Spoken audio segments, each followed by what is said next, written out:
विस्फोट की निंदा करते हुए कहा कि इसमें शामिल सभी लोगों को सजा मिलनी चाहिए, लेकिन साथ ही निर्दोष लोगों को बेवजह परेशान नहीं किया जाना चाहिए। वहीं उन्होंने इसे लेकर जम्मू कश्मीर में चल रही कार्रवाई को लेकर कहा कि मामले की जांच चल रही है, इसमें शामिल आतंकवादियों को कड़ी सजा दी जानी चाहिए।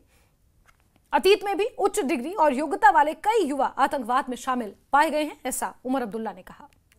का इस तरह बेरहमी से कत्ल करना किसी भी मजहब या कोई भी मुद्दा इस चीज की इजाजत नहीं देती। अब कार्रवाई चल रही है, इन्वेस्टिगेशन जो है वो होता रहेगा, लेकिन एक चीज का हमें ख्याल रखना होगा, जम्मू कश्मीर का हर बाशिंदा आतंकवादी नहीं है। जम्मू कश्मीर का हर बाशिंदा आतंकवादियों के साथ भी नहीं है।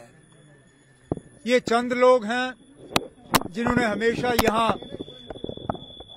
अमन और भाईचारे को बिगाड़ने की कोशिश की है।